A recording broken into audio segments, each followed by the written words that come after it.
This is your dedicated recovery coach. I am Don Castaneda, your virtual live recovery coach, and I've created affirmation cards, okay? 50 steps in a deck of cards that I will have on my website. If you email me, then I can send them to you. We'll work it out from there. I'll send an invoice and then I'll ship them to your home address, wherever you're at. So it just makes it simple. And there's 50, they're plastic, and so they'll last a lifetime pretty much guarantee. I'm not going to deal with all the contracts and stuff, but they should last a lifetime as long as you don't intentionally destroy them. Plastic cards are very tough, right? Waterproof. And it comes in a tin box. It's very customized, it's very cool, it's very unique, it's genuine, authentic, and original. Okay, you're not going to find any of this like this in the world. If I made them a limited edition, that would be an injustice to all the people that it can help. So it's unlimited quantities, but it's my unique brand. Okay, so these steps are what I came up with, that in my life I went through all these steps, pretty much all these steps. So the first one was like flushing my stash, deleting social media, changing my phone number. I worked on changing my name. I have an alias, but if you do have social media, just make fake names and all that. It's difficult with my business, but for addicts out there, that's what they need to do to disconnect from drug dealers. So all these steps: dieting, exercising, college, applying to jobs. There's 50 steps. Being a financial protector for your family, a spiritual protector, a psychological protector, physical and mental protector, right? Emotional protector, a loyal companion. Get a dog or a cat or a pet, right? Loyal companion. And so all these things can help you. And as a spiritual protector, you're like a guardian angel, okay, in the family, and you're watching over your loved ones, and you're taking care of yourself and your health, and you're taking your vitamins, and you're supplementing with water and electrolytes. No toxic, alcohol poisoning or cigarette cancer stick with tar, carbon monoxide, cyanide, rat poison, whatever it has in it, all that crap, right? Tar makes your lungs black, and you're gonna start coughing up blood when you're older. You're gonna get lung cancer. So you don't want to be on an oxygen tank when you're older. Quit that shit when you're young. Your lungs hopefully regenerate over time, but you got to stay clean. And one of the best ways I learned, the way I weaned off cigarettes, because I smoked for years, a heavy smoker, chain smoker, bad, and I would get sick from it. But I was still, it was so addictive. But the nicotine gum, okay, there's the patches and all that, but the gum, it's a habit. So I'd have the habit. I would take maybe 2 or 3 or whatever a day of the maximum dose, which I think is 4 milligrams or something like that, and it would give me the hiccups. And it was bad. Like, I couldn't sleep, and the hiccups were pretty severe, and it sucks. It's almost like it's a little bit torturous, a little bit it's kind of a psychological torment in a way, and a physical too, because your diaphragm is hiccuping and all that. So there's a physical part of it. But so you don't want to go through that. So just take a small dose, like 2 milligrams, maybe once a day or twice a day, but it puts nicotine in your system so you can wean off, and then wean off that too. And veterans, you could get free nicotine from the VA. Obviously, if anyone else, you have to pay for it. I don't know if insurance covers it. Look into it. But that helped me wean off, right? And I'll call, quitting cold turkey. You might have to wean off or whatever, but from liquor to beer or something. But I was a hard liquor drinker. I drank hard liquor a lot. I would get really messed up. I got fucking liver damage. They did a blood test. I had abnormal liver function. So it's pretty much liver damage, and it healed over time. We did a blood test years later when I was taking vitamins, eating right, drinking healthy fluids, and then my liver eventually recovered. But it can lead to liver cirrhosis quick. And I was drinking so much and taking drugs and pills and all that. It's crazy I didn't die. I did get damaged, and I have some of my heart's damaged, my liver was damaged, and probably my lungs have tar in them and all that stuff. So I have probably some psychological trauma, memory lapses, like gaps in memory, and a lot of near-death experiences and really bad trips where, medically, if they took my blood at a hospital, like my blood pressure, which they did, and I had overdosed in a psych ward because drugs were smuggled in, they said I should be dead. They thought the machine was broken. They said it was broken. They didn't want to report it. They knew what was happening. There was drugs down the unit and all that, but they didn't want to report it. It was way too high. That they would have had to send me to the ER or something. They just thought I was gonna die. They're just like, whatever. I don't think they couldn't do anything about it. They just thought it was like a government hit. It's a conspiracy, and they were just all in on it. But they just said the machine was broken and whatever.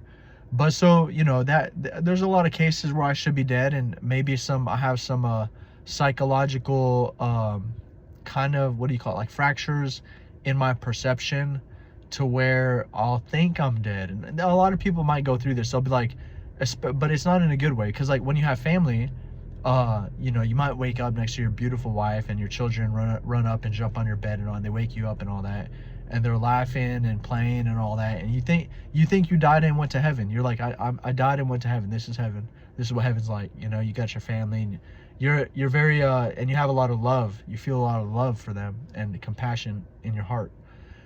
And so, like, for me, it's like, well, if I did die, I'm probably not in heaven yet. Maybe I'm in purgatory or limbo. Maybe I'm in hell. It feels like I'm in hell, with all the psych meds, all the side effects, and being tortured in the government system. And being in jail and psych wards, and all the abuse and trauma and physical assault and threats and all that, and what I've been through. So I know it's not like heaven and hell, because hell could be worse and burning in flames and all that. So I know I'm not dead. But sometimes I think, man, if I was in hell, this would be it. This would be it. But since I got out the hospital and the system and all that, and the psych ward and the jails and all that, which is like supermax prison basically, in a way, with the people there. They're dangerous mentally and physically. But so now that I'm like, well, maybe out here, kind of in purgatory, maybe I'm a fallen angel, maybe a fallen soldier. They call a fallen soldier. They fall, and it's difficult for them to get back on their feet. And maybe I'm just trying to earn my wings back, right? Trying to earn my wings back. Or maybe my rank, right? As a soldier, whatever, like in the military. Maybe I got demoted to civilian. I'm trying to pick up my rank back up, right? Maybe get back into the brotherhood, or some sort of, I guess a protective organization. And maybe the military is protective, and defense, Department of Defense, but there can be other protective agencies. Police are protective, Homeland Security is protective, CIA, NSA, FBI, and all that stuff. And sometimes even like nonprofit organizations which contribute to charities, they could be protective financially. So they help, families with food, like the food banks, contributing to, children and women and senior citizens and veterans and elderly not being able to afford food and groceries, or SNAP benefits or whatever. And the government, cut a lot of funding. So maybe starting a nonprofit which raises funds through fundraising or crowdsourcing, whatever it's called, or selling a product and donating a percentage to charities like that to help communities, right? So that's a way to protect society and help people and change lives through education, opportunity, and just getting them food. So the basic survival necessities, So, and that's what I try to do. Like Firehouse Subs, you heard of Firehouse Subs? It's a Subway restaurant created by firemen. And these firemen donate, I believe, 13% to firemen and first responders and veterans and police forces out there. And they've donated millions. They make a lot of money. So, and if I can do something like sell a product, and I'm working on it, and I'm working on my affirmation deck of cards, and I'm working on other products, and it may not, I could go all out, but it'd be very risky, right? If I was going to go all out, I would sell everything I have and just like live with family and use all the profits on the business and try to be successful. Because if I'm really 100% all in, then it's like, well, I'm going all in, everything I have. And then if it doesn't work, I'm screwed. I got to start all over. It's going to take forever. And my life, I just got to give up for the rest of my life. But if it does work, that's a high reward. So it's high risk, high reward. So extremely high, the highest risk you could take, pretty much. And, and if it pays off, well, then I would be able to help society, help communities, donate millions of dollars to charities for food, clothes, education, stuff like that. Libraries, first responders, police, and all that good stuff, right? And firemen. But if I fail, then it's game over, right? Game over, right? It's like, well, I can never try again. It's way too, you can't. At some point, you have to learn when to throw in the towel, when to call it quits, and try to just retire, live a good life. I'll tell you this story. I know this woman that she retired. She's very smart. She was in the military. Then she became a chief information officer, I believe. And she she retired. She did a lot of time. She retired, and she wanted to start a business. She wanted to make money. I think as a hobby, but also to make money. She spent over 10,000, like tens of thousands of dollars, a lot of time and effort and energy, and her whole life. And she's like juggling her family and trying to start this business, and it's not paying off. It didn't pay off, and it still hasn't paid off, and it's going to be difficult to kind of blow up. It can't really scale nationwide or worldwide. It's kind of like a local thing. So customers are limited, and it's a lot of work, and it's not a lot of profit. The profit margins are low.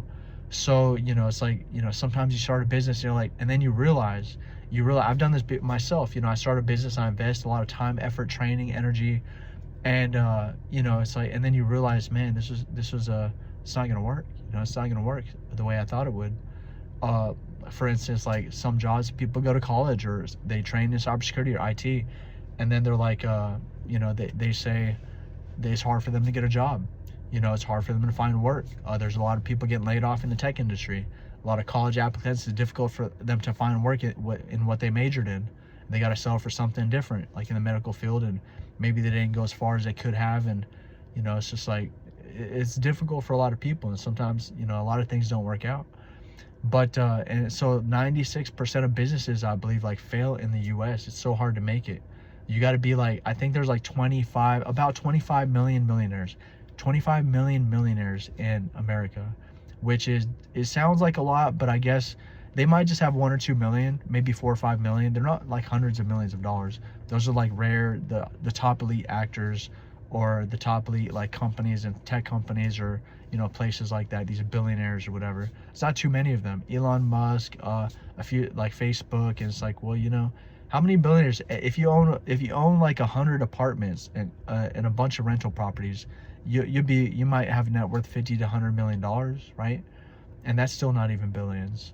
But that's a lot of work, owning apartments, owning rental properties, fixing them up, paying the taxes, a lot of paperwork, managing as a landlord, dealing with all that.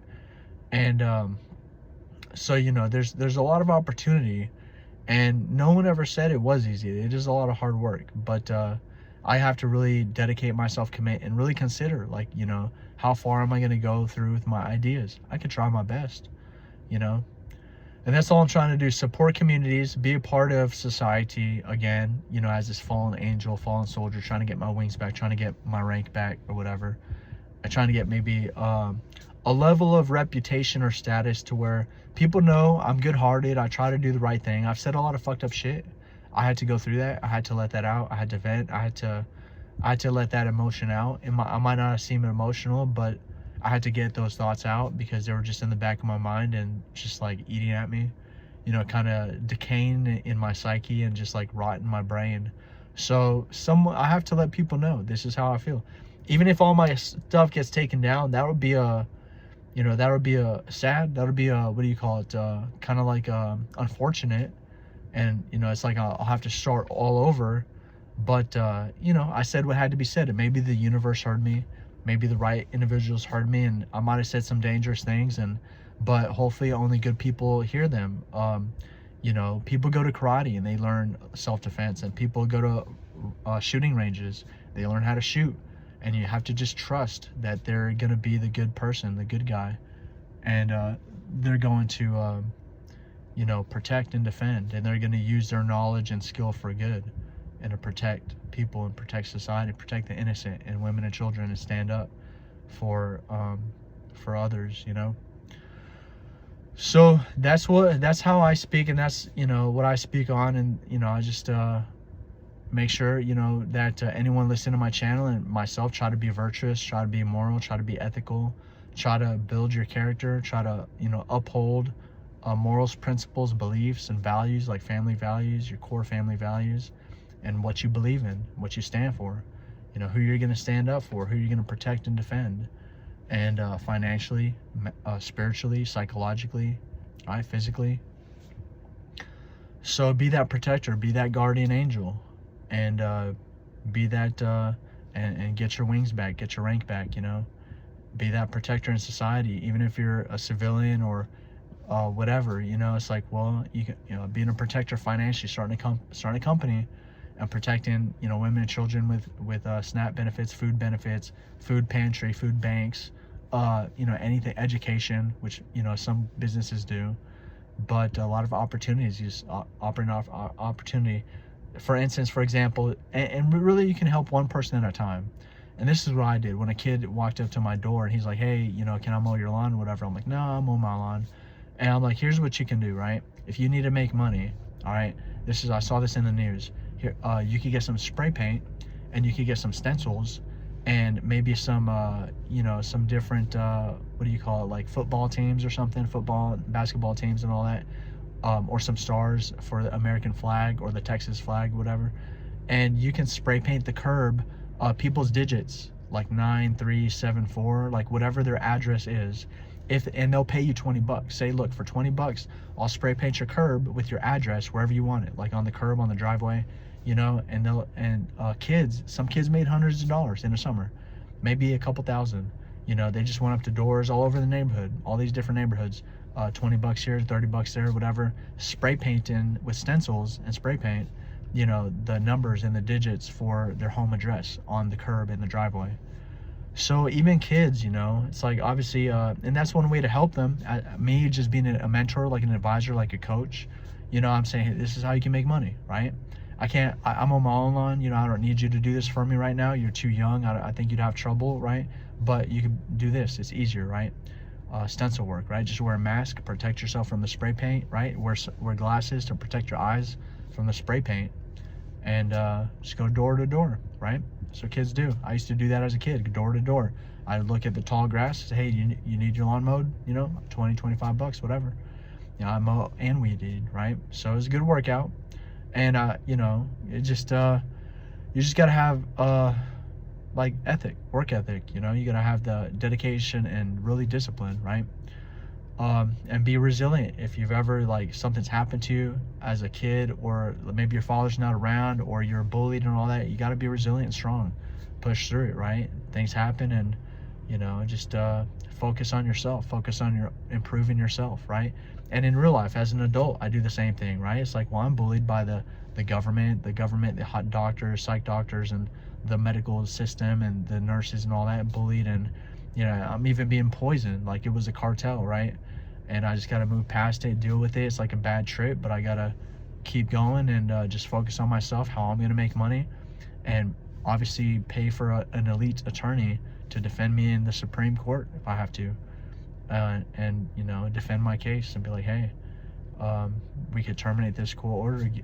Yeah, all this medication is bullshit. File a medical malpractice lawsuit and maybe win hundreds of millions of dollars for what they did to me. There's a woman, she won like over 250 million, like $260 million because of medical malpractice. And so doctors are corrupt. It's very difficult to win lawsuits like that. It's very rare, but that's what I would wish, right? That I could fight back. That's what some people in the military say. You have to fight back. You have to confront your attackers. And in court, whatever, I'm not going to go postal or do anything crazy, but it's like sometimes paperwork is the way to go. Sometimes legal paperwork in the courtroom is the way to go. And that's how you protect yourself in a civilized society, right? But sometimes you got to start, making money. You got to make money, because that's the initial, like, getting your foot in the door, right? Getting a lawyer so they can do all the paperwork and help you navigate through the courtroom process. And that's how you get everything initiated and started. So a lot of people can't afford that. It's difficult. It's like, you're going to work and support your family, or you're going to pay the bills or eat, or you're going to pay for a lawyer. It's like, what can you do? So you can't afford all that. It's like, well, you got to pick one.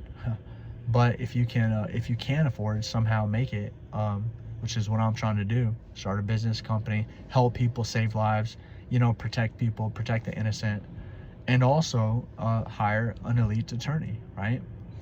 And one of these days, just contribute to the world, not just America, which is my home country, and it's just, it's just home to me, but, maybe make an impact in the world somehow, right? So that should be all our goals, right? Leave your mark in the world, make it a good mark, make it a positive impact, make a change, a positive difference, and just, you know, kind of whatever happens to me, it's like, well, um, hopefully I survive. But obviously, if I just ghost everybody, right? If I just disappear, I'm like, hey, I'm off the internet. I'm not doing any of this anymore.